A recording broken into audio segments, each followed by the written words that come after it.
이건 단순한 언어 학습이 아니야. 두뇌 전체가 하나의 생명체처럼 빛나고 있어. 여기 하버드 대학 총장실에서 프로젝트 발표를 보고 사람들이 기겁하고 있는데요. 과연 무슨 일이 있었던 걸까요?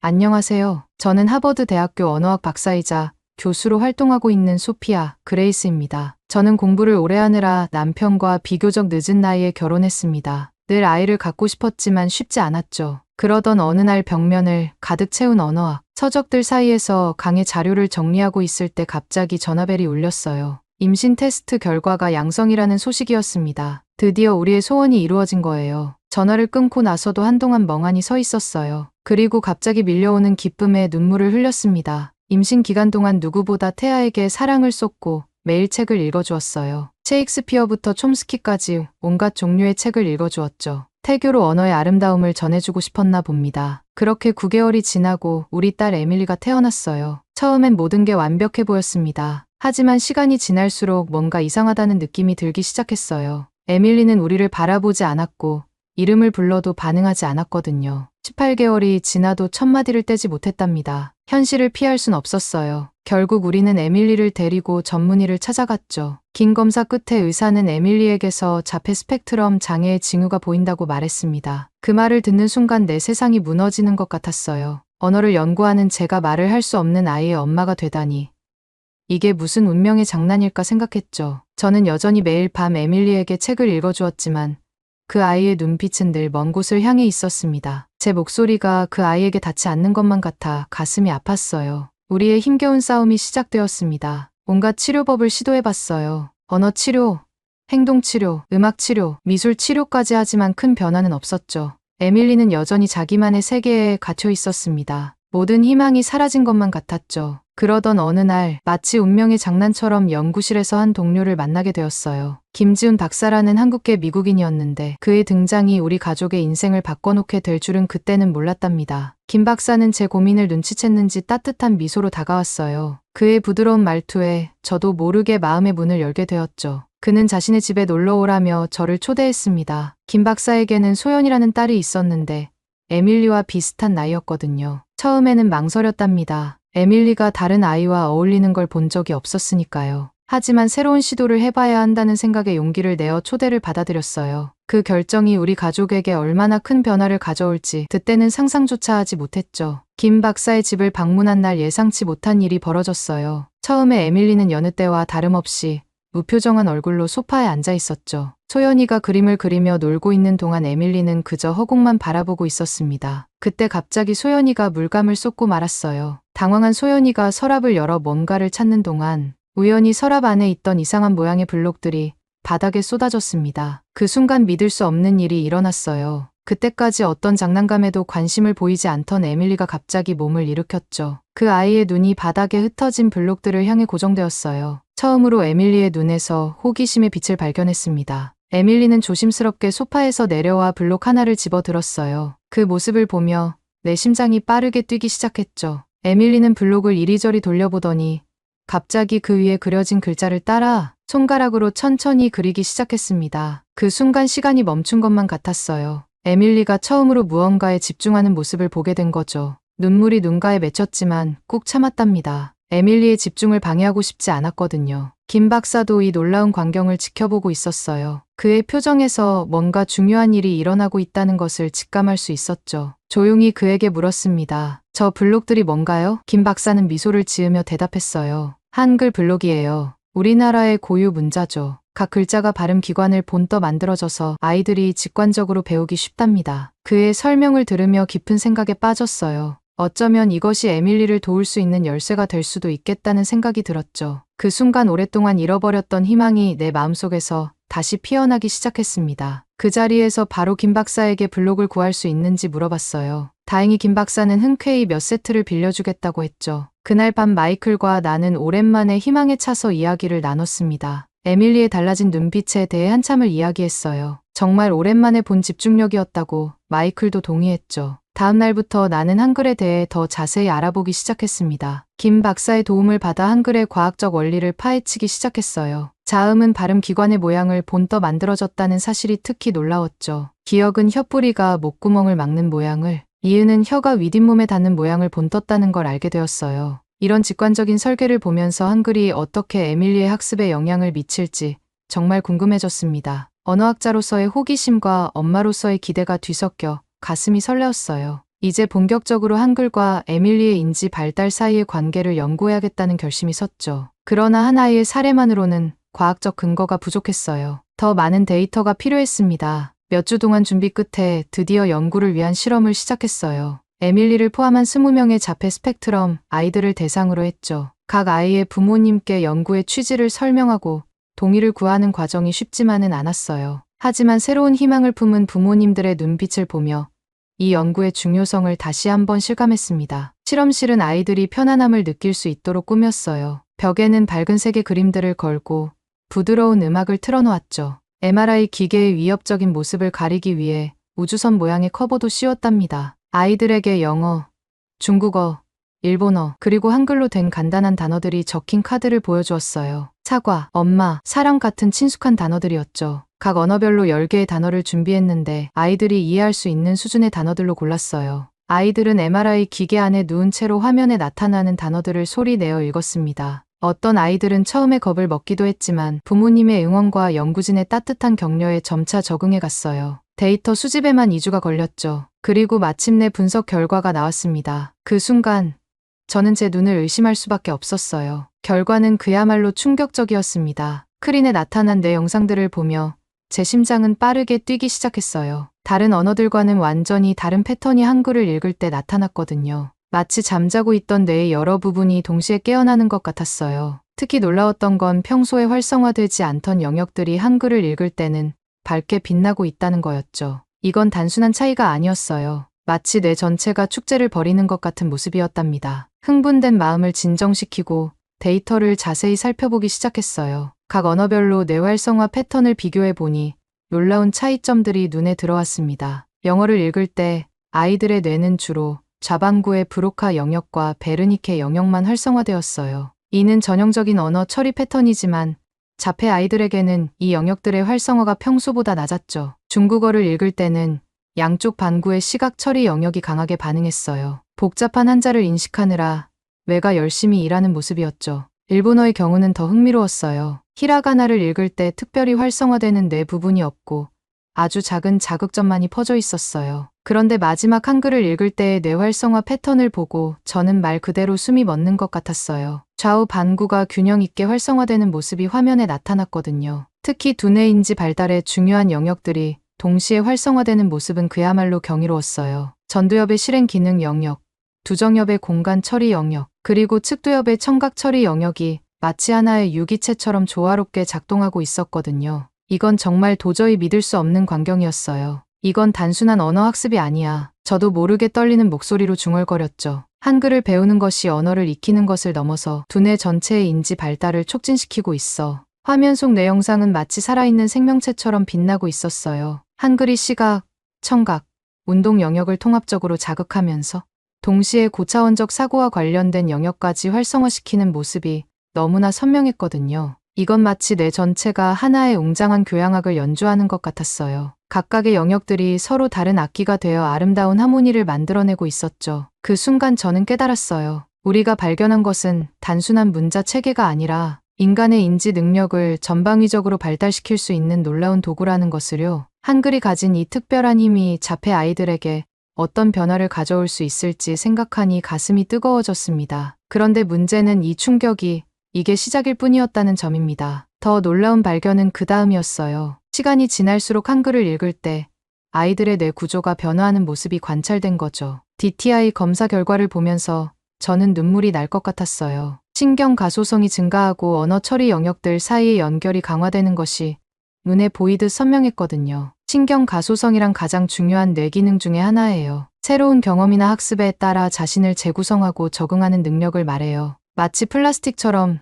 뇌가 유연하게 변화하는 거죠. 화면 속 영상은 마치 뇌 속에 새로운 길이 만들어지는 것 같았어요. 기존에 단절되어 있던 영역들 사이에 다리가 놓이고 희미하던 신경 연결이 굵고 선명한 고속도로로 변하는 모습이었죠. 이런 변화는 자폐 아이들에게 특히 의미가 커요. 보통 자폐증은 뇌의 여러 영역 사이의 연결이 약하다고 알려져 있거든요. 그런데 한글 학습이 이 연결을 강화시키고 있다니 이건 그야말로 혁명적인 발견이었어요. 이건 마치 뇌에 새로운 지도를 그리는 것 같아요.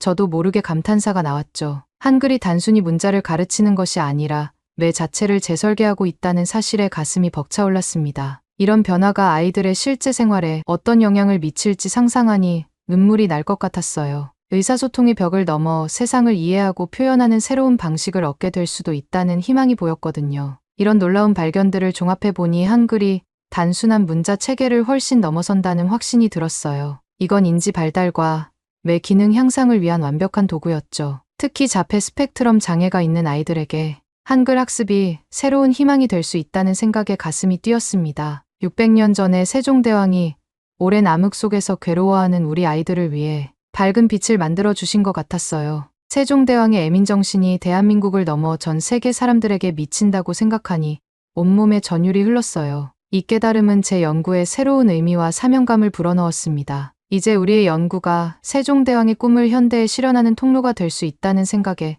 전율이 멈추질 않았어요. 한글 연구를 계속하면서 점점 더 깊이 파고들게 되었어요. 고문서들을 뒤적이고 옛 문헌들을 살펴보는 과정에서 흥미로운 점을 발견하게 되었죠. 현대 한글과 세종대왕 시대의 훈민정음 사이에 미묘하지만 분명한 차이가 있다는 거였어요. 처음에는 그저 시대의 변화에 따른 자연스러운 진화라고 생각했어요. 하지만 연구를 거듭할수록 뭔가 더 중요한 것이 빠져 있다는 느낌을 지울 수 없었죠. 마치 아름다운 교향곡에서 몇 개의 음표가 사라진 것 같은 그런 묘한 불완전함이 느껴졌어요. 이 의문을 혼자 해결하기는 어려울 것 같았어요. 한국어와 한글의 역사에 대해 더 깊이 있는 지식이 필요했죠. 자연스럽게 김 박사가 떠올랐어요. 저는 김 박사의 연구실 문을 두드렸습니다. 그의 연구실은 언제나처럼 한글 관련 서적과 자료들로 가득했죠. 제 질문을 듣자 김 박사의 눈빛이 변했어요. 그는 잠시 망설이더니 오래된 책 한 권을 꺼내 보여주었습니다. 소피아, 당신이 찾는 게 바로 이것일 거예요. 김 박사가 말했어요. 책을 펼치자 낯선 모양의 한글 글자들이 나타났죠.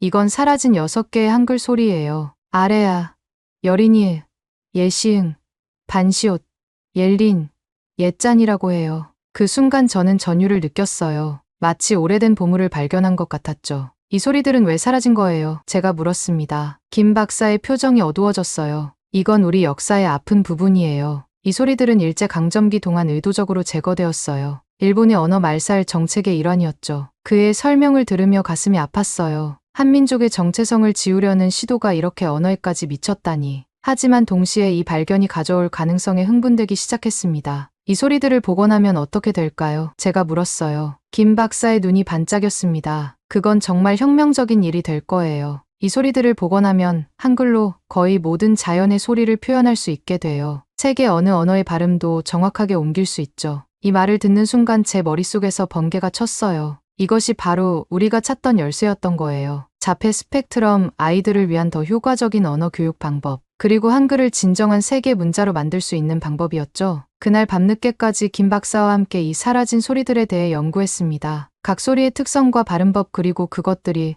어떻게 다른 소리들과 조화를 이루는지 배웠죠. 마치 오래전 잃어버린 가족을 다시 만난 것 같은 기분이었습니다. 다음 날 연구실로 돌아와 에밀리와 다른 아이들에게 이 새로운 소리들을 소개했어요. 놀랍게도 아이들은 이 소리들을 굉장히 흥미롭게 받아들였죠. 특히 아래하는 아이들이 쉽게 따라할 수 있었고 이 소리를 통해 다른 모음들과의 차이를 더 잘 인식하는 것 같았어요. 며칠 동안 이 소리들을 활용한 새로운 학습 방법을 개발했어요. 예를 들어 여린이을 이용해 숨소리나 바람 소리를 표현하게 하니 아이들이 소리와 글자 사이의 연결을 더 직관적으로 이해하는 것 같았죠. 반시엘은 새의 지저귐 같은 섬세한 소리를 표현하는 데 사용했고 이를 통해 아이들의 청각적 인지 능력이 향상되는 것을 관찰할 수 있었습니다. 그러나 가장 놀라운 변화는 에밀리에게서 나타났습니다. 이전에는 특정 소리를 구별하는 데 어려움을 겪었는데 이 새로운 소리들을 배우면서 그녀의 청각적 구별 능력이 눈에 띄게 향상되었어요. 심지어 그녀가 처음으로 완전한 문장을 말했을 때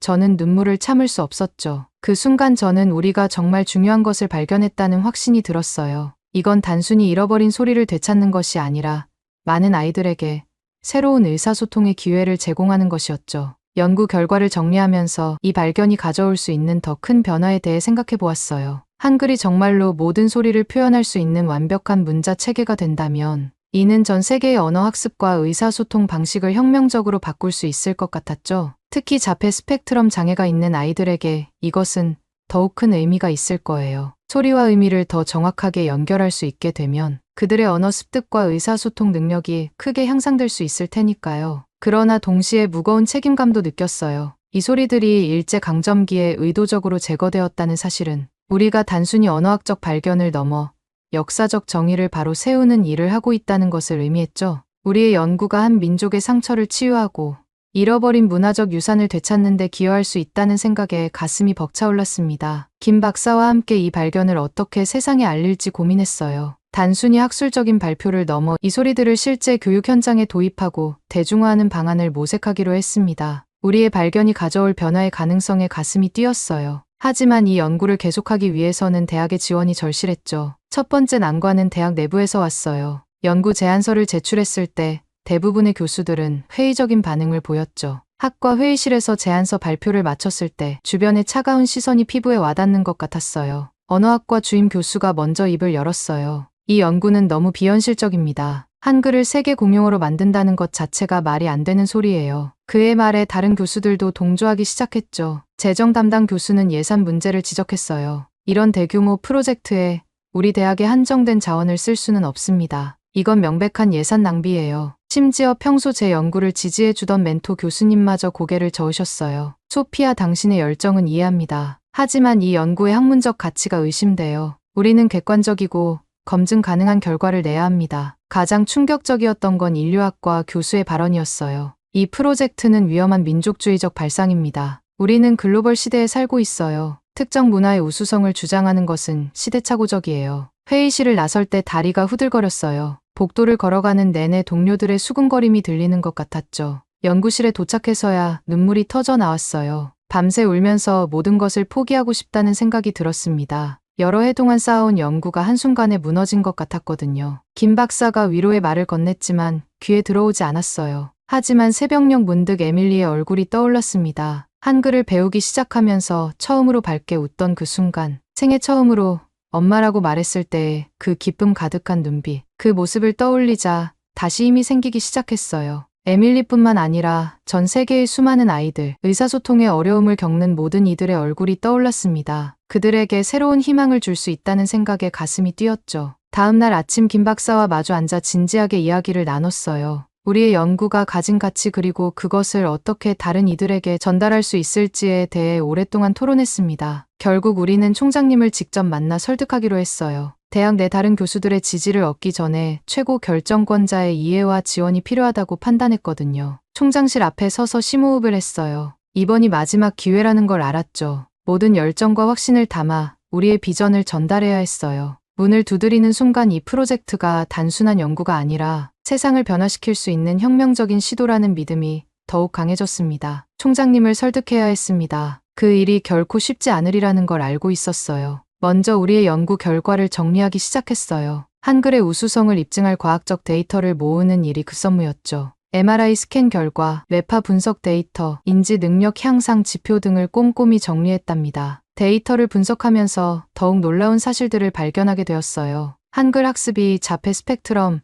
아이들의 뇌 활성화 패턴을 변화시킨다는 것이 명확히 드러났거든요. 특히 의사소통과 관련된 뇌 영역의 연결성이 크게 향상되는 모습을 볼 수 있었답니다. 이런 결과를 바탕으로 실험적 교육 프로그램을 만들었어요. 에밀리를 포함한 10명의 자폐 아동들을 대상으로 8주간의 집중 한글 교육을 실시했죠. 프로그램은 매일 2시간씩 새롭게 발견한 소리들을 포함한 한글의 기본 원리부터 시작해서 점차 복잡한 문장 구성까지 나아갔어요. 프로그램을 진행하면서 아이들의 변화를 지켜보는 것은 정말 감동적이었어요. 처음에는 글자를 보고 무반응이던 아이들이 점차 흥미를 보이기 시작했고 몇 주가 지나자 간단한 단어를 스스로 쓰기 시작했죠.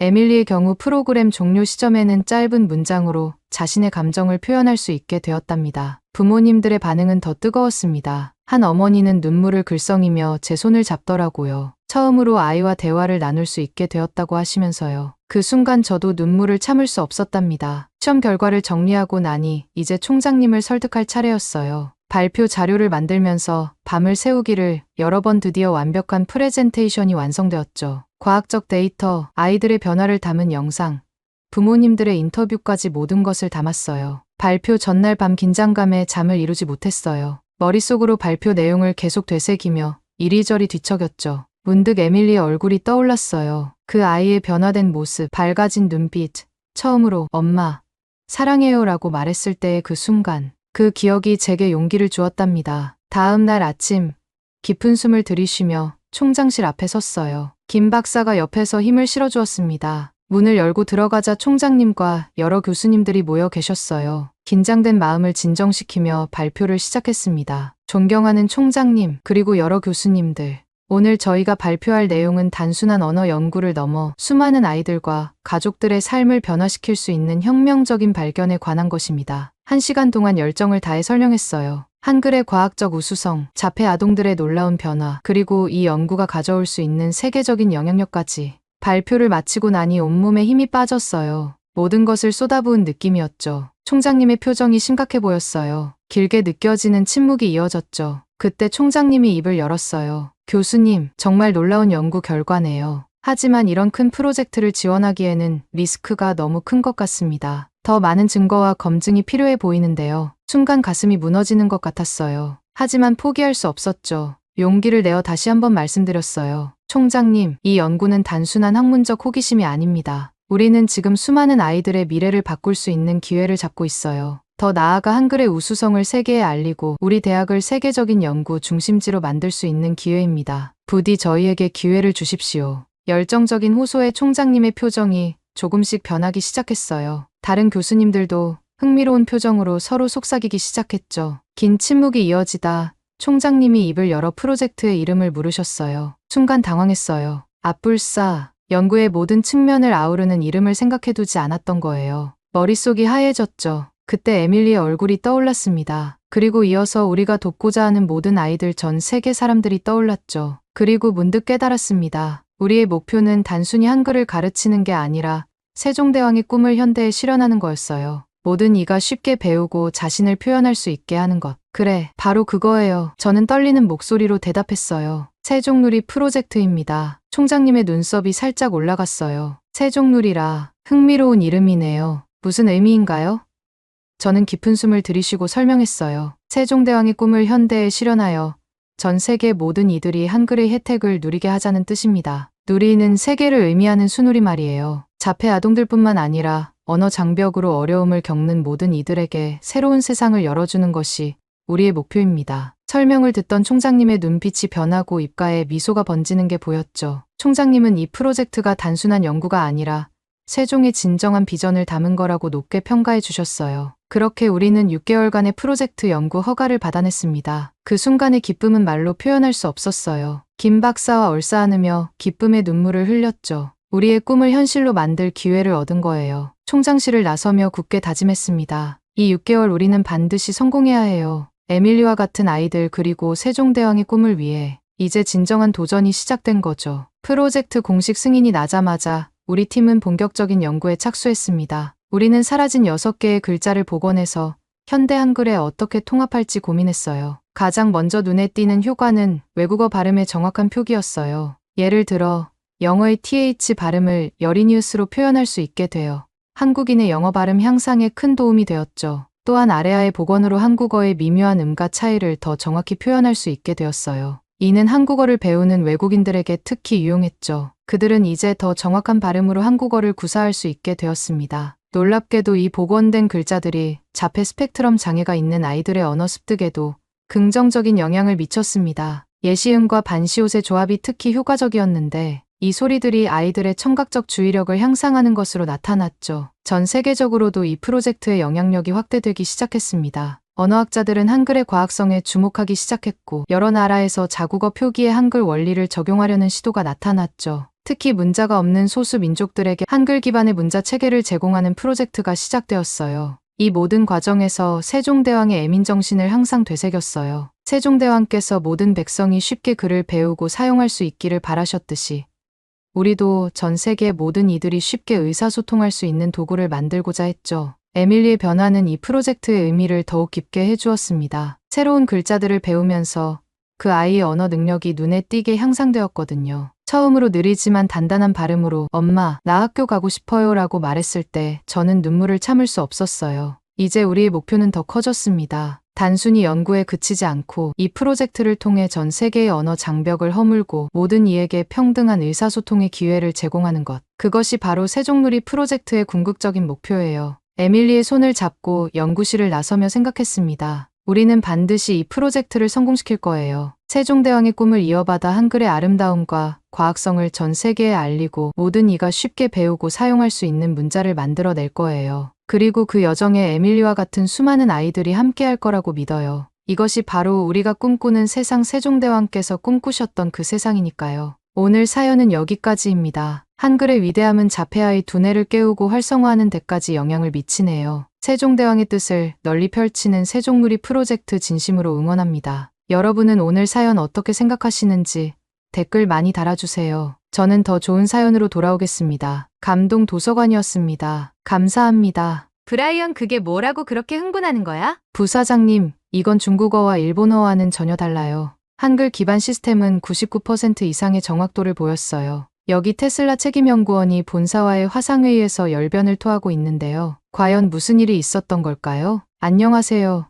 저는 브라이언 스미스입니다. 테슬라에서 AI 및 자율주행 시스템 수석 책임연구원을 맡고 있어요. 제 이야기를 들려드리기 전에 제 배경에 대해 간단히 설명드리고 싶습니다. 저는 실리콘밸리의 상류층 엘리트 가정에서 자랐어요. 아버지는 유명 소프트웨어 회사의 CTO였고 어머니는 자동차 디자인 분야의 선구자였죠. 두 분 모두 각자의 분야에서 혁신을 이뤄내느라 바쁘셨기 때문에 저는 어린 시절 대부분을 혼자 보냈습니다. 가장 기억에 남는 건 텅 빈 차고에서 부모님을 기다리던 시간이에요. 그곳에서 저는 주변의 공구들을 이용해 라디오를 분해하고 조립하는 등 손기술을 익혔죠. 아버지의 오래된 컴퓨터로 게임을 하다가 프로그래밍에 관심을 갖게 되었고 어머니의 자동차 설계도를 구경하며 기계공학에 대한 호기심을 키웠습니다. 이런 환경 덕분에 저는 어릴 때부터 최신 기술에 노출되었지만 역설적이게도 제 세계는 매우 제한적이었어요. 가족 여행은 주로 실리콘밸리의 테크 컨퍼런스나 미국 내 자동차 박람회로 한정되었고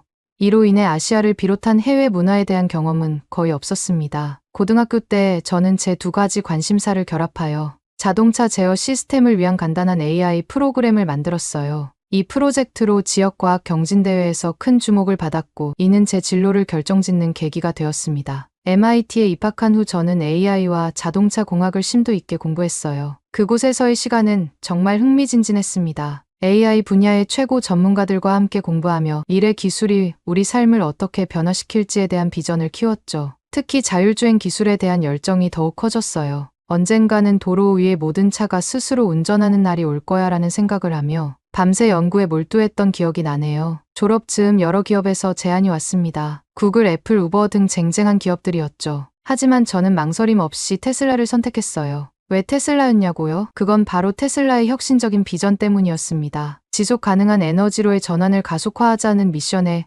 완전히 매료되었거든요. 단순히 돈을 버는 것이 아니라 인류의 미래를 위해 일한다는 생각에 가슴이 뛰었습니다. 테슬라에서의 첫날 정말 흥분됐어요. 드디어 내가 세상을 바꿀 수 있는 일을 하게 되는구나라는 생각에 들떴죠. 동시에 엄청난 책임감도 느꼈습니다. 자율주행 기술은 단순한 편의를 넘어 사람들의 생명과 직결된 문제니까요. 그래서 더욱 열심히 일했습니다. 밤을 새우는 것은 일상이었고 주말에도 연구실에 나와 코딩을 하곤 했죠. 우리 팀의 노력 덕분에 테슬라의 FSD 기술은 빠르게 발전했습니다. 아, FSD가 뭐냐고요? Full Self-Driving 완전 자율주행의 약자예요. 정말 멋지죠?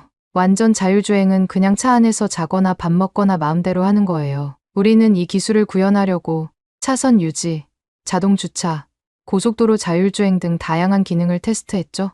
매번 새로운 기능이 추가될 때마다 팀원들과 함께 환호성을 질렀던 기억이 나네요. 그때마다 우리가 정말 미래를 만들고 있구나라는 생각에 가슴이 벅찼습니다. 하지만 기술이 발전할수록 새로운 도전 과제들도 나타났어요. 특히 복잡한 도심 환경에서의 자율주행이 큰 난관이었습니다. 예측 불가능한 보행자의 움직임, 복잡한 교차로, 공사 현장 등 다양한 변수들이 우리를 괴롭혔죠. 그 중에서도 가장 큰 문제는 바로 언어 처리였습니다. 자율주행 시스템이 도로 표지판을 정확하게 인식하고 해석하는 것, 그리고 탑승자의 음성 명령을 정확히 이해하는 것이 생각보다 훨씬 어려웠거든요. 영어를 기반으로 한 우리의 AI 시스템은 복잡한 도로 환경에서 종종 오류를 범했습니다. 한 번은 테스트 주행 중 탑승자가 천천히라고 명령했는데 시스템이 이를 전진으로 잘못 인식해 갑자기 속도를 올린 적이 있었어요. 다행히 안전 요원이 빠르게 대응해 사고를 막았지만 아찔한 순간이었죠. 또 다른 경우 스탑 어헤드라는 표지판을 시스템이 제대로 읽지 못해 정지선을 그대로 통과한 적도 있었습니다. 이런 경험들을 통해 우리는 언어 인식의 중요성을 절실히 깨달았어요. 자율주행 시스템에서 언어를 정확히 인식하고 해석하는 능력은 안전과 직결됩니다. 음성 명령이나 도로 표지판을 오인하면 치명적인 사고로 이어질 수 있기 때문이죠. 그래서 우리는 더 정확하고 신뢰할 수 있는 언어 처리 시스템 개발에 모든 노력을 기울이게 되었습니다. 저희는 이 문제를 해결하기 위해 다양한 시도를 했습니다. AI 모델을 더욱 정교하게 만들고 더 많은 데이터를 학습시켰죠. 그리고 영어 외의 다른 언어 시스템을 시도해 보기 시작했어요. 첫 번째로 선택한 건 중국어였습니다. 중국의 거대한 시장을 고려하면 당연한 선택이었죠. 베이징에서의 테스트 주행을 아직도 생생히 기억해요. 인구 2천만의 거대 도시, 복잡하게 얽힌 도로와 끝없이 이어지는 차들. 그 속에서 우리의 자율주행차가 달리기 시작했습니다. 처음엔 잘 되는 듯 했어요. 차선을 따라 부드럽게 주행하고 신호도 잘 지키더라고요. 하지만 문제는 곧 시작됐습니다. 차 안에서 탑승자가 좌회전이라고 말했는데 시스템이 이를 우회전으로 인식한 거예요. 차가 갑자기 오른쪽으로 틀면서 옆 차선의 차와 아슬아슬하게 스쳐 지나갔죠. 다행히 안전 요원이 빠르게 대처해서 사고는 막았지만 이 또한 아찔한 순간이었어요. 더 큰 문제는 한자로 된 도로 표지판이었어요. 한자로 정지라고 쓰인 표지판 앞에서 차가 그대로 통과해 버리는 일이 여러 번 있었어요. 반대로 한자로 진행이라고 쓰인 곳에서 갑자기 멈춰 서기도 했고요. 한 번은 학교라는 표지를 공원으로 오인시켜서 속도를 줄이지 않고 그대로 통과해 버렸어요. 다행히 그때는 수업 시간이라 아이들이 없었지만 생각만 해도 아찔하네요. 이런 오류들이 쌓이다 보니 중국어 시스템은 결국 실패로 돌아갔습니다. 하지만 우리는 포기하지 않았어요. 다음으로 시도한 건 일본어였습니다. 도쿄의 복잡한 도로에서 테스트를 진행했는데 여기서도 문제가 발생했죠. 가타카나 히라가나 한자가 뒤섞인 일본어는 중국어보다도 더 엉망이었어요. 자율주행 시스템의 특성상 자동차의 언어 인식이 더 혼란스러운 것 같았어요. 예를 들어 일본어로 멈추세요라는 표지를 만났을 때였어요. 이 표지는 일본에서 정지 표지인데 우리 시스템은 이를 제대로 인식하지 못했어요. 결과적으로 교차로에서 급정거를 하는 일이 여러 번 있었죠. 반대로 스피드를 줄이세요라는 음성 명령을 스피드를 올리세요로 잘못 인식해서 갑자기 속도를 올리는 경우도 있었습니다. 이건 정말 치명적인 오류임이 분명해요. 이 정도면 여러분도 상상만으로도 등줄기에 식은땀 흐를 정도 아닌가요? 저는 이런 오류를 직접 경험하고 일본어의 뒤죽박죽 글자체계에 충격을 받았어요. 특히 기억에 남는 건 시부야 교차로에서의 일이에요. 세계에서 가장 분주한 횡단보도로 유명한 그곳에서 우리의 AI는 완전히 혼란에 빠졌거든요. 수많은 사람들이 사방에서 오가는 그 복잡한 상황에서 우리의 AI는 보행자 신호와 차량 신호를 구분하지 못했어요. 결국 차는 움직이지도 못하고 그 자리에 멈춰 서 있었죠. 뒤에서 경적 소리가 요란하게 울렸고 결국 수동으로 차를 빼내야 했어요. 그때 느낀 좌절감은 이루 말할 수 없었습니다. 세계 최고의 자율주행 자동차를 만드는 수석책임연구원이 시부야에서 수동으로 차를 빼다니요. 이런 실패들이 계속되면서 테슬라 이사회의 압박도 점점 심해졌어요. 브라이언, 우리는 글로벌 시장을 노리고 있어. 이런 식으로는 안 돼. 빨리 해결책을 찾아야 해. 이런 말을 들을 때마다 가슴이 철렁 내려앉았죠. 밤새 연구실에서 고민하던 날들이 계속됐어요. 때로는 포기하고 싶다는 생각도 들었죠. 머리를 쥐어뜯으며 수없이 많은 코드를 들여다보았지만 해결책은 쉽게 보이지 않았어요. 팀원들과 끝없는 회의를 하고 전 세계의 언어학자들과 AI 전문가들에게 자문을 구했지만 뚜렷한 돌파구는 보이지 않았습니다. 매일 밤늦게까지 사무실에 남아 고민하다 집에 돌아가는 길, 도로 위의 차들을 보며 언젠가는 이 차들이 모두 스스로 운전하게 될 거야 라고 다짐했지만 그 꿈이 점점 멀어지는 것만 같았어요. 하지만 그때마다 우리 기술이 세상을 바꿀 수 있다는 믿음이 저를 다시 일으켜 세웠습니다. 아직 포기하기엔 너무 이르다고, 우리가 반드시 해낼 수 있다고 스스로를 격려했죠. 그렇게 하루하루를 버티며 새로운 돌파구를 찾기 위해 고군분투했습니다. 그렇게 고민의 나날을 보내던 어느 날 테슬라의 글로벌 전략 담당 부사장인 마이클이 저를 찾아왔어요. 브라이언, 한 가지 제안이 있네. 한국에 가보는 건 어떨까? 처음에는 그의 말을 제대로 이해하지 못했죠. 한국이라니요? 이미 중국어와 일본어로 실패를 맛봤는데 또 다른 아시아 언어를 시도한다는 게 솔직히 이해가 되지 않았어요. 마이클, 농담하는 거예요? 우리가 중국어와 일본어로 얼마나 고생했는지 알잖아요. 한국어라고 뭐가 다를까요? 제 말에 마이클은 빙그레 웃으며 대답했죠. 브라이언, 한국어가 아니라 한글이야. 한글은 다른 문자 체계와는 완전히 다르다고 하더군. 한번 가서 직접 보고 오는 게 어떨까? 솔직히 말하면 그때 저는 전혀 기대하지 않았어요. 또 다른 실패를 경험하러 가는 건가? 하는 생각뿐이었죠. 하지만 다른 선택지도 없었고 어쩌면 이게 마지막 기회일지도 모른다는 생각에 한국행을 결정했습니다. 인천공항에 도착했을 때 처음 본 한글 표지판이 아직도 기억나요. 뭔가 달랐어요. 복잡해 보이지 않았거든요. 오히려 단순하고 체계적으로 보였죠. 하지만 그때까지만 해도 그게 무슨 의미인지 몰랐습니다. 서울 시내로 들어서면서 제 눈은 점점 더 커져갔어요. 도로 표지판, 간판, 광고판 모두 한글로 쓰여 있었는데 이상하게도 읽기 쉬워 보였거든요. 특히 LED 전광판에 흐르는 한글 문장들이 눈에 띄게 선명하고 깔끔해 보였습니다. 호텔에 체크인하고 TV를 켰을 때였어요. 한글 자막이 나오는데 그 순간 뭔가 번뜩 떠올랐어요. 이거다. 심장이 빠르게 뛰기 시작했죠. 한글의 각 글자가 독립적으로 서 있으면서도 조화롭게 연결되는 모습이 마치 컴퓨터 코드 같아 보였거든요. 동양의 언어가 다 비슷할 텐데 왜 한글만 유독 코드처럼 잘 짜인 느낌이 드는 걸까?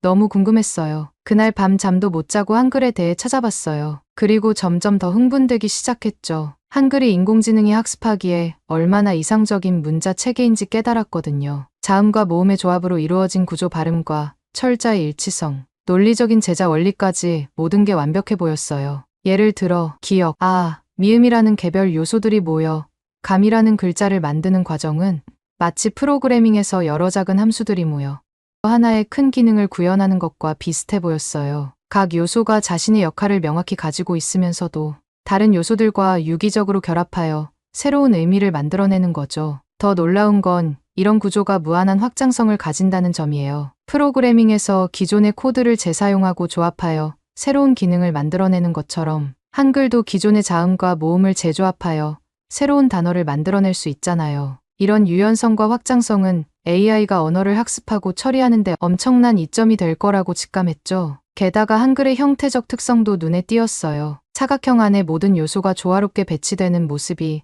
마치 잘 정리된 코드 블록 같았거든요. 이런 규칙적이고 체계적인 구조는 컴퓨터가 인식하고 처리하기에 매우 효율적일 거라는 생각이 들었어요. 그 순간 저는 한글이 단순한 문자 체계를 넘어 AI 시대에 가장 적합한 언어 시스템이 될 수 있겠다는 확신이 들었습니다. 한글의 이런 특성들을 우리의 AI 시스템에 적용한다면 언어 처리 능력이 획기적으로 향상될 수 있을 거라고 생각했죠. 그야말로 자율주행 기술의 게임 체인저가 될 수 있을 것 같았어요. 저는 다음 날부터 한글 전문가들을 만나기 시작했습니다. 언어학자, 컴퓨터 공학자, 한글 디자이너들까지 사람들을 만날 때마다 저는 계속해서 충격을 받았어요. 특히 한글의 제자 원리를 듣고 저는 그저 놀라움을 넘어 경외감마저 느꼈어요. 이건 단순한 문자 체계가 아니었어요. 그야말로 과학과 철학 그리고 예술이 완벽하게 조화를 이룬 걸작이었죠. 자음이 발음 기관의 모양을 본떠 만들어졌다는 사실은 언어학적으로 너무나 혁신적이에요. 예를 들어 기역은 혀가 목구멍을 막는 모양을, 이은은 혀가 윗잇몸에 닿는 모양을 본뜬 거죠. 이렇게 시각적으로 발음 방법을 나타내니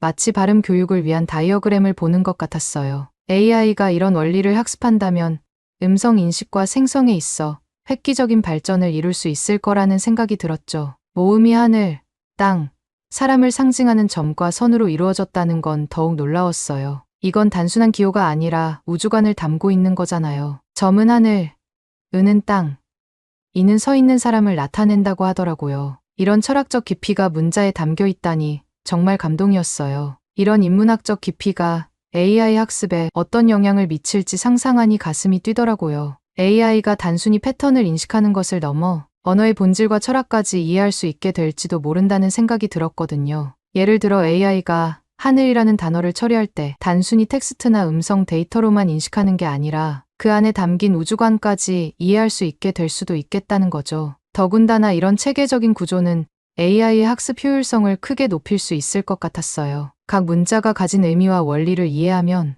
AI는 새로운 단어나 개념을 더 쉽게 학습하고 일반화할 수 있을 테니까요. 이는 자율주행 시스템이 새로운 환경이나 상황에 더 유연하게 대응할 수 있게 해줄 거예요. 게다가 한글의 이런 특성은 AI에게 일종의 언어적 직관을 제공할 수 있을 것 같아요. 마치 인간이 언어를 배울 때 단순 암기가 아니라 원리를 이해하며 학습하는 것처럼요. 이는 AI가 더 자연스럽고 인간적인 언어 처리 능력을 갖출 수 있게 해줄 거라고 확신했죠. 결국 한글은 단순한 문자 체계를 넘어 하나의 세계관 철학적 체계라는 걸 깨달았어요. 이런 깊이 있는 시스템을 AI에 적용한다면 우리는 단순한 기계 학습을 넘어 진정한 의미의 인공지능에 한 걸음 더 다가갈 수 있지 않을까요? 그 순간 저는 한글이 미래 AI 기술의 핵심이 될 수 있다는 확신이 들었습니다. 서울 도심을 달리며 실제 도로 환경에서 한글 인식 테스트를 해봤어요. 결과는 놀라웠습니다. 천천히와 전진 같은 비슷한 음성 명령도 정확하게 구분했고 정지,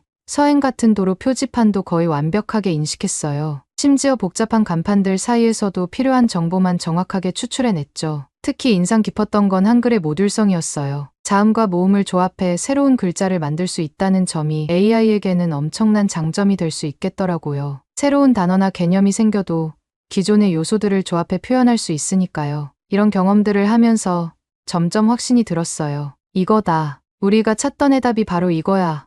흥분된 마음을 안고 매일 밤 테슬라 본사와 화상 회의를 했죠. 하지만 제가 발견한 것들을 본사에 설명하는 과정은 결코 쉽지 않았어요. 매일 밤 화상 회의를 하면서 한글의 구조와 특성, 그리고 그것이 AI에 어떤 이점을 줄 수 있는지 차근차근 설명했죠. 처음에는 대부분의 임원들이 의아해하는 표정이었어요. 브라이언, 그게 뭐라고 그렇게 흥분하는 거야? 라는 반응이 대부분이었죠. 그래서 저는 구체적인 데이터와 시각 자료를 준비했어요. 한글의 자음과 모음 구조를 도표로 만들고 이를 컴퓨터 코드와 비교하는 애니메이션도 제작했죠. 특히 한글이 다른 언어의 발음을 얼마나 정확하게 표현할 수 있는지 보여주는 음성인식 테스트 결과가 큰 관심을 끌었어요. 보세요. 여기 영어, 중국어, 아랍어 문장이 있습니다. 우리의 기존 AI는 이 중 60%만 정확하게 인식했지만 한글 기반 시스템은 99% 이상의 정확도를 보였어요. 이 말에 임원들의 눈빛이 변하기 시작했죠. 그리고 마침내 자율주행 시뮬레이션 결과를 보여줬어요. 복잡한 도심 환경에서 한글 기반 AI가 도로 표지판과 음성 명령을 얼마나 빠르고 정확하게 인식하는지 시연한 거죠. 기존 시스템과의 비교 영상을 보여주자 회의실에서 작은 탄성이 터져 나왔어요. 일주일 동안의 지속적인 설명과 데이터 제시 끝에 저는 마침내 이사회 앞에 섰습니다. 긴장된 마음으로 말을 꺼냈죠. 이건 우리의 게임 체인저가 될 거예요. 한글을 기반으로 한 AI 시스템은 전 세계 어떤 언어도 쉽게 처리할 수 있을 겁니다. 이것은 단순한 언어 인식의 문제가 아닙니다. 우리는 AI의 인간의 언어를 진정으로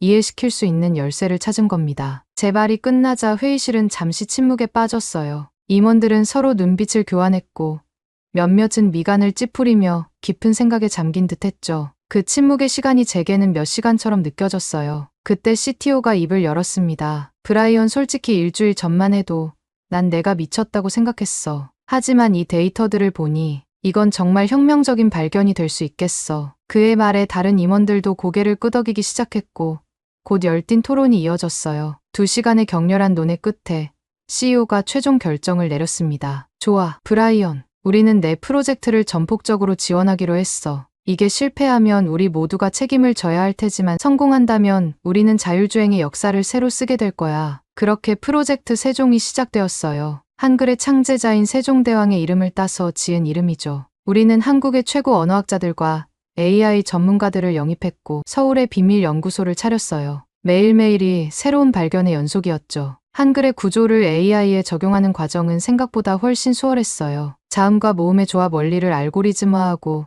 문장 구조를 분석하는 모델을 만들었죠. 특히 한글의 모듈성 덕분에 새로운 단어나 개념을 학습하는 속도가 엄청나게 빨랐어요. 물론 어려움도 있었죠. 한글을 바탕으로 다른 언어를 처리하는 방법을 개발하는 게 특히 까다로웠어요. 하지만 우리 팀은 포기하지 않았습니다. 밤낮으로 연구를 거듭했고 마침내 획기적인 돌파구를 찾아냈죠. 한글의 기본 구조를 바탕으로 다른 언어의 소리를 표현하는 방식을 개발했어요. 이걸 우리는 음소 매핑이라고 불렀죠. 쉽게 말해 세계 모든 언어의 소리를 한글로 번역하는 거예요. 예를 들어 한글에 없는 TH 발음 같은 거예요. 영어의 TH 발음은 한글에 없잖아요. 그래서 우리는 이를 쌍디귿과 히읗의 중간 즈음으로 설정했어요. AI에게 이 소리는 쌍디귿과 히읗 사이에 어딘가야 라고 가르치는 거죠. 이런 식으로 세계 모든 언어의 소리를 한글의 자음과 모음 그리고 그 조합으로 표현해 나갔어요. 마치 한글이 모든 언어의 공통분모 역할을 하는 거죠. 프로젝트가 진행될수록 저는 점점 더 한글의 우수성에 감탄하게 됐어요.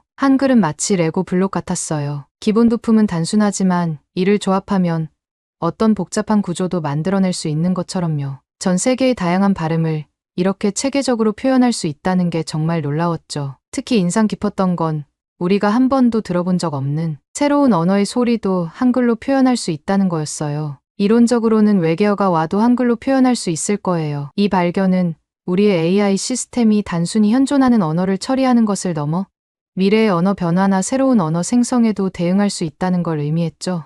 이 과정을 통해 저는 한글이 단순한 문자 체계가 아니라 인간 언어의 본질을 꿰뚫는 과학적 체계라는 걸 깨달았어요. 세종대왕은 단순히 새로운 문자를 만든 게 아니라 인간 언어의 보편적 원리를 발견하고 이를 체계화한 거죠. 세종대왕의 업적을 더 깊이 이해하게 되면서 저는 그의 천재성에 대해 완전히 새로운 차원의 존경심을 느끼게 되었어요. 그는 단순히 새로운 문자를 만든 게 아니었어요. 인간 언어의 근본 원리를 꿰뚫어 보고 이를 가장 논리적이고 체계적인 형태로 구현해낸 거죠. 이건 정말 놀라운 일이에요. 제가 특히 정말 경악한 것은 세종대왕의 한글 창제 이유입니다. 그는 백성들이 쉽게 읽고 쓸 수 있는 문자를 만들고자 했대요. 당시 한자를 읽고 쓸 수 있는 사람들은 극소수의 양반층뿐이었거든요. 세종대왕은 모든 사람이 글을 읽고 쓸 수 있어야 한다고 믿었던 거예요. 이런 애민정신 정말 대단하지 않나요?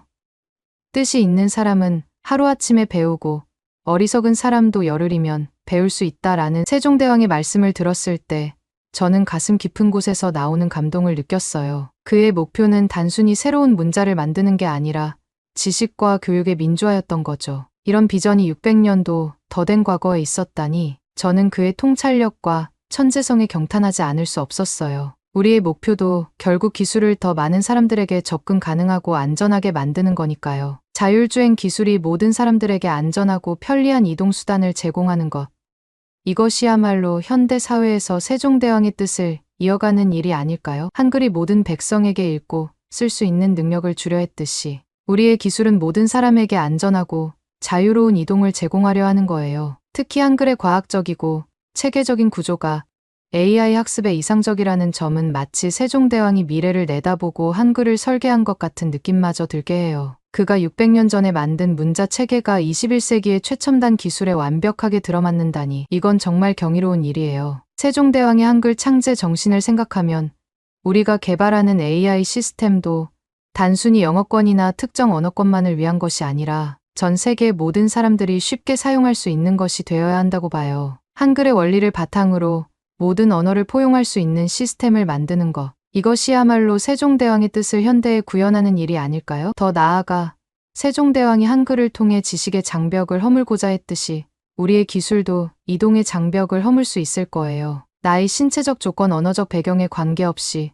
누구나 안전하게 이동할 수 있는 세상, 이것이 우리가 꿈꾸는 미래이고 또 세종대왕이 꿈꾸었을 세상이 아닐까 싶어요. 이렇게 생각하니 우리의 프로젝트가 단순한 기술 개발을 넘어 훨씬 더 의미 있는 일이 된 것 같아 가슴이 벅차오르네요. 세종대왕의 한글 창제 정신을 이어받아 우리도 이 시대의 새로운 훈민정음을 만들어가고 있는 거예요. 기술을 통해 모든 사람이 평등하게 혜택을 누릴 수 있는 세상, 그것이 바로 우리가 만들어가는 미래인 거죠. 이런 생각을 하면 할수록 우리가 하고 있는 일에 대한 자부심과 책임감이 더욱 커져요. 앞으로 이 프로젝트를 진행하면서 항상 세종대왕의 정신을 마음에 새기고 그의 뜻을 이어갈 수 있도록 최선을 다해야겠어요. 끝으로 세종대왕의 사랑을 600년간 받고 있는 한국 사람들이 정말 부러워요. 한글이 전 세계 사람에게 사랑받기까지 저도 연구 열심히 하겠습니다. 오늘 사연은 여기까지입니다. 어떻게 들으셨나요?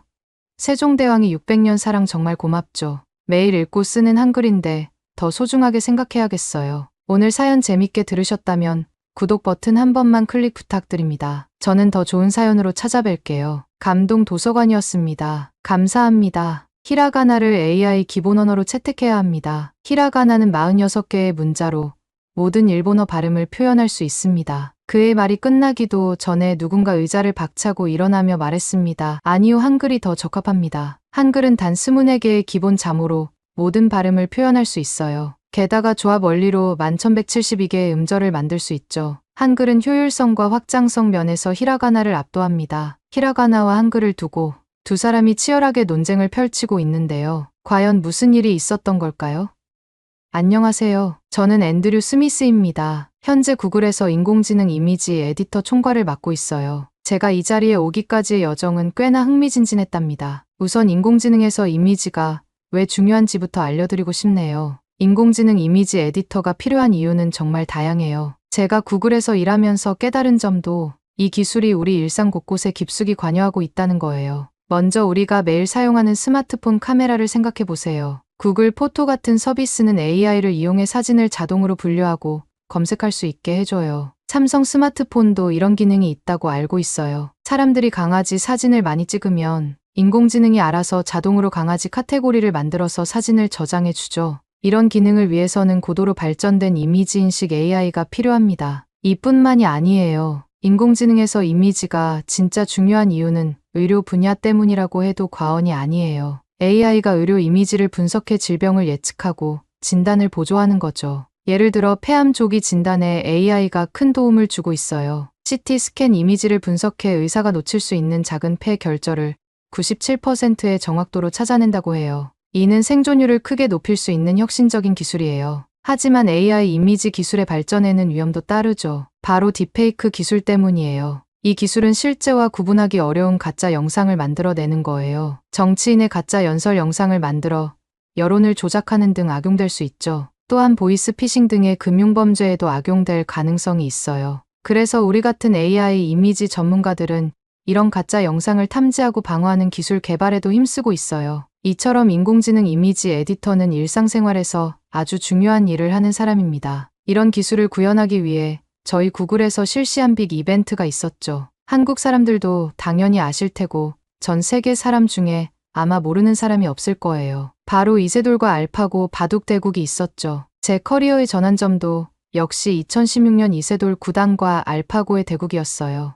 저는 이때 구글 한글 인터페이스 개발팀을 이끌었거든요. 우리의 미션은 알파고가 한국어를 이해하고 한글로 결과를 표시할 수 있게 만드는 것이었습니다. 쉽지 않은 과제였죠. 기억나는 에피소드가 있어요. 대국 직전 알파고가 잘 부탁드립니다 라는 한국어 인사를 해야 했는데 갑자기 시스템 오류가 났던 거예요. 온 팀이 밤새 달라붙어 문제를 해결했죠. 결국 성공했을 때의 그 짜릿함을 잊을 수가 없어요. 그때부터 저는 한글의 아름다움과 과학적 구조에 매료되기 시작했답니다. 그리고 이때 인공지능 이미지 에디터로서의 제 커리어도 시작이 됐죠. 이 당시 저는 알파고의 복잡한 의사결정 과정을 시각화해야 했거든요. 바둑판의 각 지점에 대한 알파고의 평가를 히트맵으로 보여주는 작업이었죠. 말 정말 어렵죠. 이런 말은 전문 용어라 안 쓰고 싶었지만 어쩔 수 없이 나와버렸네요. 전공 분야이기도 하고 너무 중요한 말이라서 그러니 이해해 주시기 바래요. 정말 쉽게 표현해서 히트맵은 데이터의 값을 색상으로 표현하는 시각화 방법이에요. 이렇게 히트맵으로 색깔로 시각화해야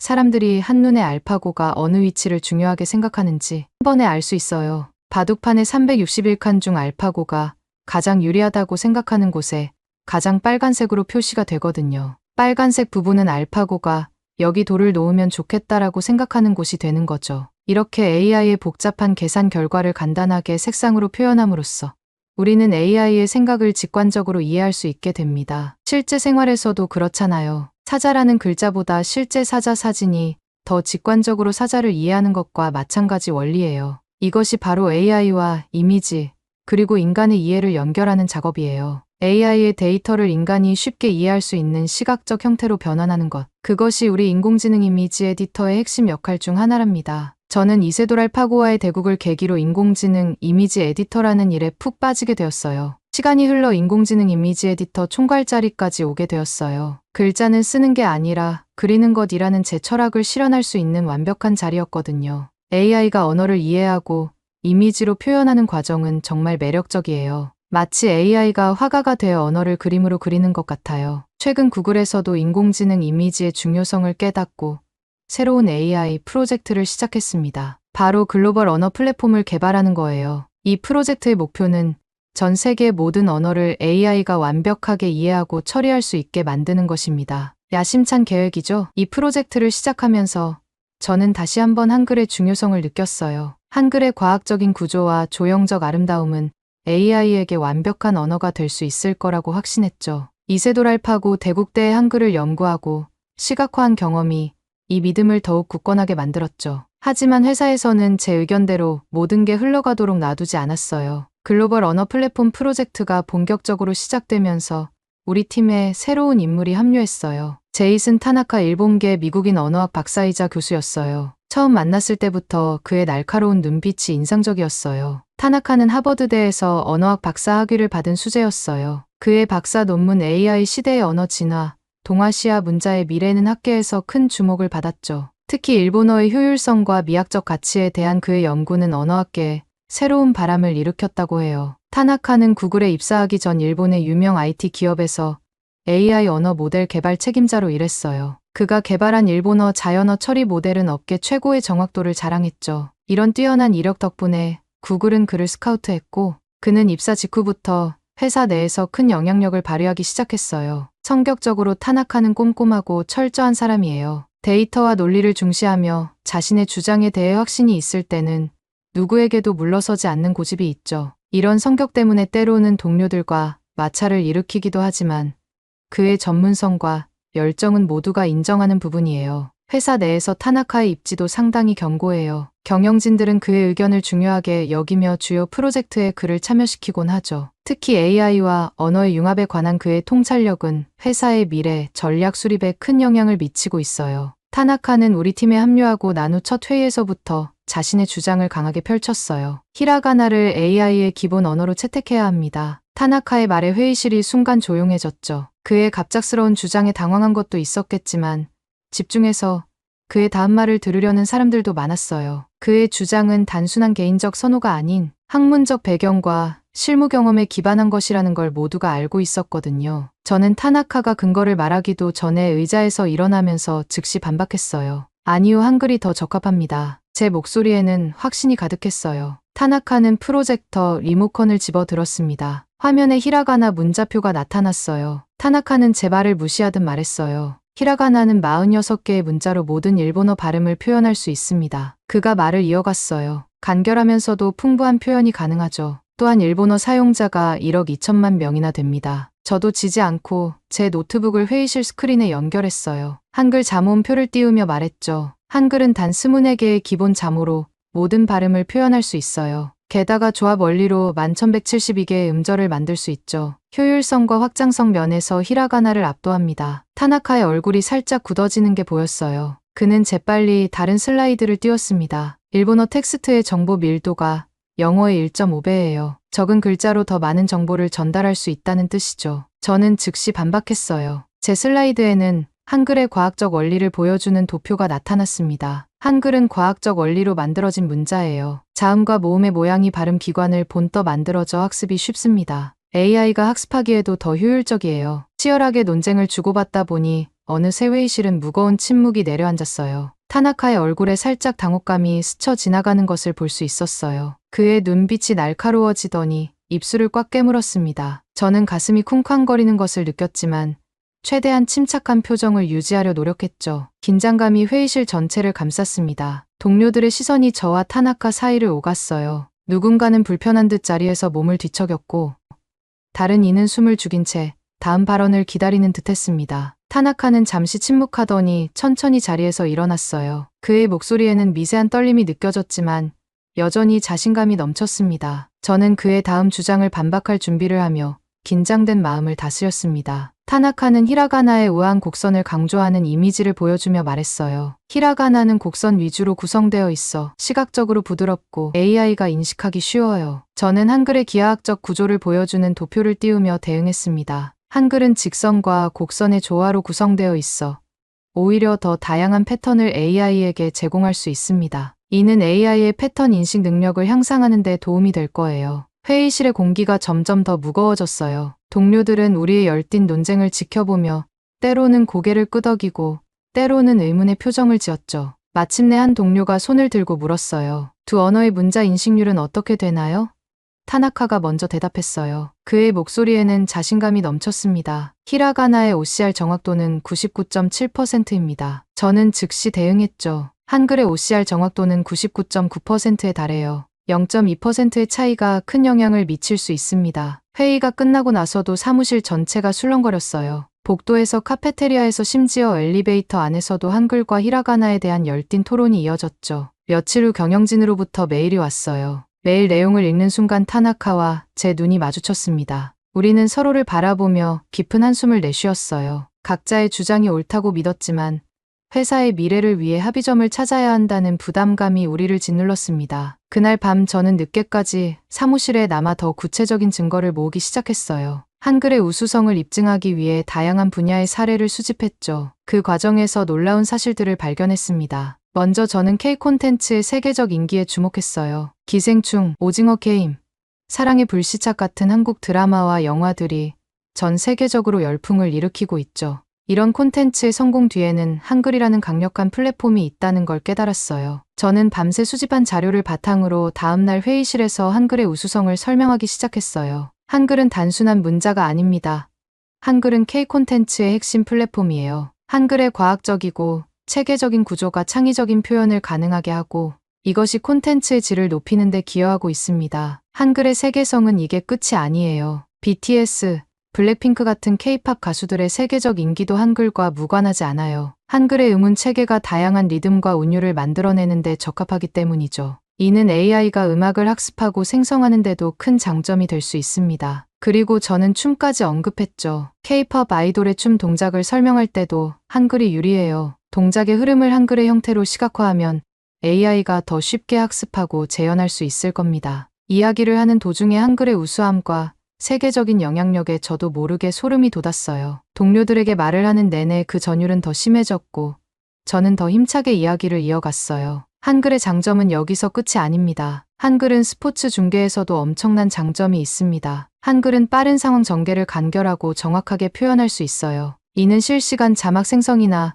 경기 분석 AI 개발에 큰 도움이 될 수 있습니다. 이 점을 더 자세히 설명하자면 삼성전자의 최근 올림픽 중계 기술 혁신이 좋은 예시가 될 수 있어요. 2024 파리 올림픽에서 삼성은 갤럭시 S24 울트라를 활용해 혁신적인 중계 경험을 제공했습니다. 특히 개막식과 요트 경기 생중계에 활용된 이 기술은 삼성의 혁신성과 한글의 글로벌 확장성을 잘 보여주는 사례입니다. 제가 설명을 이어갔어요. 개막식에서 200대 이상의 갤럭시 S24 울트라가 사용되어 전 세계 시청자들에게 생생한 영상을 전달했어요. 이때 한글 기반의 UI와 자막 시스템이 빠른 상황 전개를 실시간으로 정확하게 전달할 수 있죠. 요트 경기 중계의 예시도 들었습니다. 선수들의 요트에 설치된 갤럭시 S24 울트라가 실시간으로 영상을 전송하는데 이때 한글 기반의 데이터 처리 시스템이 중요한 역할을 합니다. 복잡한 해상 정보와 경기 상황을 간결하고 정확하게 전달할 수 있거든요. 더 나아가 한글의 글로벌 확장성도 강조했어요. 삼성이 40년 가까이 올림픽 공식 파트너로 활동하면서 한글 기반의 기술이 전 세계적으로 인정받고 있다는 점을 주목해야 합니다. 이는 한글이 단순히 한국어를 위한 문자가 아니라 글로벌 커뮤니케이션을 위한 효율적인 도구라는 것을 증명하는 거죠. 특히 올림픽과 같은 국제 행사에서 다국어 지원이 필수적인데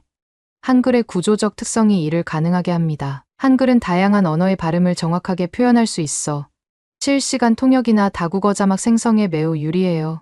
마지막으로 AI와의 연관성을 언급했습니다. 삼성이 구현한 소프트웨어 최적화 기술은 AI와 밀접한 관련이 있습니다. 거친 환경에서도 안정적인 영상 촬영과 전송이 가능한 이유는 한글 기반의 AI 시스템이 복잡한 데이터를 효율적으로 처리하기 때문이에요. 이는 한글이 AI 언어로서 얼마나 큰 잠재력을 가지고 있는지 보여주는 또 하나의 증거입니다. 이렇게 실제 사례를 통해 저는 한글의 우수성과 글로벌 확장성을 더욱 구체적으로 설명할 수 있었습니다. 이는 단순히 언어의 차이를 넘어 기술 혁신과 글로벌 커뮤니케이션의 미래를 좌우할 수 있는 중요한 요소라는 점을 강조했죠. 이어서 저는 히라가나의 한계를 지적했어요. 히라가나는 46개의 문자로 구성되어 있지만 이는 오히려 AI 언어로서의 한계가 될 수 있어요. 표현의 다양성이 제한되고 새로운 개념을 만들어내는 데 제약이 있죠. 글로벌 확장성 측면에서도 저는 한글의 우위를 강조했습니다. 한글은 전 세계 어떤 언어의 발음도 표현할 수 있어요. 반면 히라가나는 일본어에 특화된 문자 체계라 글로벌 확장성이 떨어집니다. 이 시점에서 저는 결정적으로 일본 소니의 실패 사례를 언급했어요. 소니의 스마트폰 사업 실패를 보세요. 그들의 UI는 주로 일본어 사용자를 위해 설계되었고 이는 글로벌 시장에서 큰 약점이 되었습니다. 결국 소니는 스마트폰 시장에서 철수할 수밖에 없었죠. 반면 삼성은 스마트폰 시장에서 대성공을 했죠. 삼성의 천지인 키패드를 보세요. 한글의 구조를 활용한 이 입력 방식은 전 세계 사용자들에게 사랑받고 있어요. 이는 한글의 직관성과 효율성을 잘 보여주는 예시죠. 더 나아가 삼성의 글로벌 영향력을 강조했어요. 현재 삼성은 구글과 어깨를 나란히 하는 글로벌 기업이에요. 스마트폰 시장에서 삼성의 점유율은 구글의 안드로이드 OS 점유율만큼이나 중요합니다. 이는 한글을 기반으로 한 기술과 디자인이 세계 시장에서 얼마나 경쟁력 있는지를 보여주는 증거입니다. 저의 한글 찬양은 끝이 없었어요. 저는 AI 학습 효율성 측면에서도 한글의 우수성을 강조했어요. 한글은 형태소 분석이 쉽고 문장 구조가 명확해요. 이는 AI가 언어를 학습하고 이해하는 데 큰 장점이 됩니다. 반면 히라가나는 문맥 의존성이 높아 AI 학습에 더 많은 데이터와 시간이 필요할 수 있어요. 마지막으로 저는 미래 기술과의 연계성을 언급했습니다. VR, AR 기술의 발전과 함께 3D 공간에서의 텍스트 표현이 중요해질 거예요. 한글의 기하학적 구조는 이런 3D 환경에서 더욱 가독성이 높고 미적으로 우수할 겁니다. 제 발표가 끝나자 회의실은 잠시 침묵에 빠졌어요. 동료들의 표정에서 깊은 고민을 읽을 수 있었죠. 타나카도 무언가 말하려다 입을 다물었어요. 이 순간 저는 한글이 단순한 문자 체계를 넘어 AI 시대의 핵심 인프라가 될 수 있다는 확신이 들었습니다. 우리의 선택이 단순히 회사의 프로젝트를 넘어 미래 기술의 방향을 결정짓는 중요한 순간이 될 것 같았어요. 한글의 가능성을 더 깊이 탐구하고 싶다는 열정이 가슴속에서 타올랐습니다.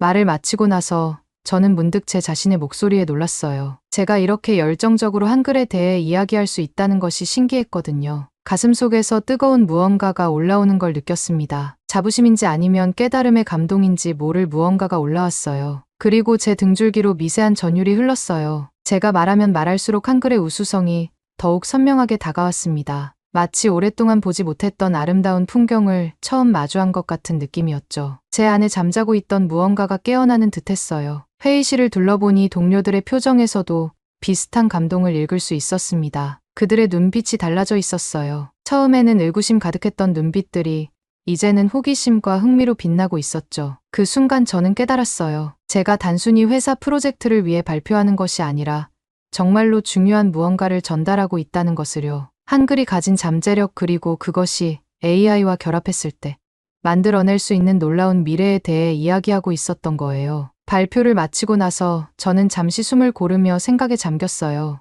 내가 지금 정말 중요한 일을 하고 있구나. 이런 확신이 들면서 앞으로의 여정이 더욱 기대되기 시작했습니다. 한글과 AI의 결합이 가져올 혁명적인 변화를 상상하니 온몸에 전율이 퍼져나갔어요. 저의 열정을 경영진도 느꼈는지 의미심장한 표정을 짓는 사람도 보였어요. 저와 타나카의 논쟁은 그렇게 계속 이어졌습니다. 그리고 마지막 경영진의 최종 결정만 남겨둔 상황이 되었죠. 경영진들은 마지막까지 확신을 필요로 하는 것 같았어요. 저희 기업은 최종 결정을 앞두고 모든 데이터와 자료를 바탕으로 확실한 실험값을 얻으려고 하는 경영 문화를 가지고 있습니다. 아니나 다를까 구글 경영진은 마지막 결정을 앞두고 한글과 히라가나를 직접적으로 비교하는 실험을 진행하기로 결정했어요. AI 이미지 생성, 자연어 처리, 음성 인식 등 다양한 분야에서 두 문자 체계의 성능을 테스트하기로 했죠. 시험이 시작되고 우리는 매일 밤늦게까지 데이터를 분석했어요. 처음에는 큰 차이가 없어 보였지만 시간이 지날수록 흥미로운 결과들이 나타나기 시작했습니다. 이건 정말 놀랍군요. 한 동료가 외쳤어요. 한글을 사용한 AI 모델이 이미지 생성 속도에서 히라가나 모델보다 15% 더 빠르네요. 다른 동료가 덧붙였습니다. 자연어 처리에서도 한글 모델의 정확도가 7% 더 높아요. 특히 복잡한 문장 구조를 이해하는 데 큰 차이가 나타나고 있어요. 가장 놀라운 결과는 음성 인식 분야였습니다. 한글 모델은 다양한 언어의 발음을 정확하게 인식하고 변환하는 데 탁월한 성능을 보였어요. 반면 히라가나 모델은 일본어 이외의 언어 처리에 어려움을 겪었죠. 이건 정말 중요한 발견이에요. 제가 말했습니다. 글로벌 AI 플랫폼을 만들려는 우리의 목표에 한글이 훨씬 더 적합하다는 걸 보여주는 거죠. 그러나 가장 흥미로운 현상은 실험 중반에 발생했어요. AI 모델들이 자체적으로 한글을 선호하는 경향을 보이기 시작한 겁니다. 순간 타나카가 놀란 표정으로 말했어요. 이건 말도 안 돼요. AI가 스스로 한글을 더 자주 선택하고 있어요. 심지어 히라가나로 입력된 데이터를 처리할 때도 한글로 변환해서 작업하려고 해요. 이건 인공지능 AI가 스스로 자신의 기본 언어로 한글을 선택한 것과 마찬가지였어요. 저는 인공지능의 놀라운 자가 선택 능력에 온몸에 소름이 끼쳤어요. 그리고 저희는 이 현상에 대해 여러 가설을 세우고 결과를 해석했습니다. 결과는 한글의 체계적인 구조가 AI의 학습과 처리 방식에 더 잘 맞는 것이었어요. 또한 한글의 조합 원리가 새로운 개념을 만들어내는 데 더 유리하다는 점도 발견했습니다. 시험 결과를 정리하면서 우리는 한글이 AI 언어로서 가지는 결정적인 장점들을 명확히 알 수 있었어요. 높은 처리 속도와 정확도, 다국어 지원의 용이성, 새로운 개념 생성의 유연성, AI 학습 및 처리 방식과의 높은 호환성 등등. 이외에도 한글이 히라가나보다 우수한 점은 일일이 다 언급하기도 힘들 만큼 압도적으로 많았어요. 반면 히라가나는 AI 언어로서 한계점들을 많이 드러냈어요. 제한된 문자 수로 인한 표현의 한계, 중심의 구조로 인한 글로벌 확장성 부족, 복잡한 문장 구조 처리의 어려움 등등. 무엇보다 인공지능 AI가 자체적으로 한글을 기본 언어로 설정하고 자체적으로 한글로 데이터를 해석한다는 것이 이번 실험의 가장 놀라운 발견이었어요. 이미 인공지능은 자체적으로 한글을 기본 언어로 확정하고 있던 거였죠. 이 결과를 바탕으로 구글의 최고 경영진은 중요한 결정을 내렸습니다. 바로 한글을 기반으로 한 AI 언어 플랫폼을 개발하기로 결정한 것이었어요. CEO 발표는 이랬습니다. 이는 단순한 기술적 선택이 아닙니다. 우리는 이를 통해 전 세계와 더 효과적으로 소통하고 새로운 혁신을 이끌어낼 수 있을 것입니다. 이 결정으로 한글은 인공지능 AI가 자체적으로 선택하고 구글이 확정한 공식 언어가 되었어요. 실리콘밸리를 비롯한 전 세계의 개발자들이 한글을 배우기 시작했고 한국의 문화와 기술에 대한 관심도 폭발적으로 증가했어요. K-팝, K-드라마에 이어 이제는 K-테크라는 말이 세계적인 트렌드가 되었습니다. 이 모든 과정을 지켜보며 저는 깊은 감동을 느꼈어요. 우리의 작은 실험이 세계를 변화시키는 큰 물결이 되었다는 사실이 믿기지 않았습니다. 우리가 해냈어요. 제가 팀원들에게 말했습니다. 이제 우리는 단순히 기술을 개발하는 것이 아니라 전 세계의 소통 방식을 바꾸고 있어요. 한글과 함께 우리는 정말로 세상을 더 가깝고 이해하기 쉬운 곳으로 만들고 있는 겁니다. 이렇게 우리의 프로젝트는 단순한 기술 개발을 넘어 문화와 언어의 새로운 지평을 여는 역사적인 순간이 되었습니다. 한글의 우수성이 세계적으로 인정받게 된 이 순간 저는 이 모든 여정의 한 부분이 되었다는 사실에 가슴이 벅차올랐습니다. 이 순간 저는 단순한 프로젝트 리더가 아닌 새로운 시대를 여는 선구자가 된 것 같은 느낌이 들었습니다. 우리가 한글과 함께 만들어갈 미래에 대한 기대감으로 가슴이 뛰었습니다. 오늘 사연은 여기까지입니다. 어떻게 들으셨나요? 인공지능이 자체적으로 한글을 기본 언어로 선택했다는데 정말 놀랐네요. 미래에는 한글이 전 세계 공용어가 되어 모두 한글로 소통하는 날이 올 것 같다는 생각도 듭니다. 세종대왕님 정말 대단하네요. 감사합니다. 오늘 사연 재밌게 들으셨다면 구독 버튼 한 번만 부탁드려요. 구독과 좋아요는 영상을 꾸준히 만드는데 큰 힘이 됩니다. 감동도서관이었습니다. 감사합니다.